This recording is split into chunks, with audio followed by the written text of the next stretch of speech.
In the Gospel of Luke, chapter 9, verses 59 and 60, Jesus presents a profound challenge about discipleship. These verses capture a moment of interaction between Jesus and a potential follower, revealing deep insights into the priorities and costs of following Christ. The text reads, "He said to another man, 'Follow me.' But he replied, 'Lord, first let me go and bury my father.'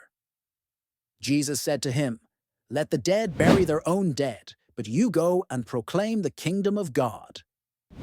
At first glance, these words may appear harsh. However, to truly understand their meaning, we need to dive deeper into the context in which they were spoken. This passage is part of a larger narrative where Jesus is journeying toward Jerusalem, fully aware of the suffering and sacrifice that awaits him. It is a crucial moment, illustrating the urgency of his mission.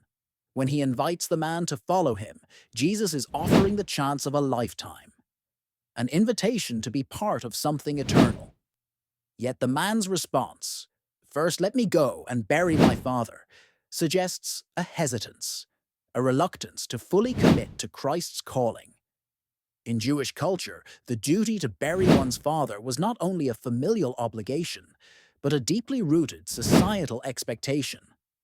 Thus, the man's request would have been seen by many as perfectly reasonable, even commendable. However, Jesus' response, "Let the dead bury their own dead, but you go and proclaim the kingdom of God," invites us to examine the priorities of life against the backdrop of spiritual urgency. Jesus' words draw a stark line between the commitments and obligations of this world and the demands of the kingdom of God. By referring to the dead, Jesus uses hyperbole to emphasize the spiritual condition of those who choose temporal concerns over eternal truths.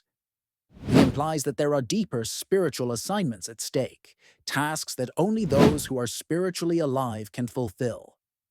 This encounter urges modern-day believers to reflect on their own lives. It prompts the question, what are the things that we prioritize over our spiritual calling? Is it career ambitions, social obligations, or personal comfort?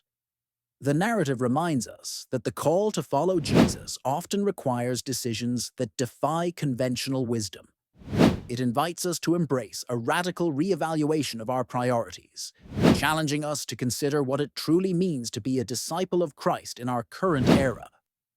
As we conclude, let's remember that Jesus' words are not a dismissal of familial responsibilities, but rather an illustration of the commitment needed to truly follow him. The passage serves as a timeless reminder that the work of proclaiming the kingdom of God must not only be prioritized, but also recognized for its unmatched importance. In essence, these verses are a call to weigh our own journeys and to courageously choose paths that reflect the transformative love and mission of Christ. In doing so, we align not only our actions but our hearts with the eternal truths of the gospel, embracing the call to participate in the divine mission of spreading God's kingdom here on earth.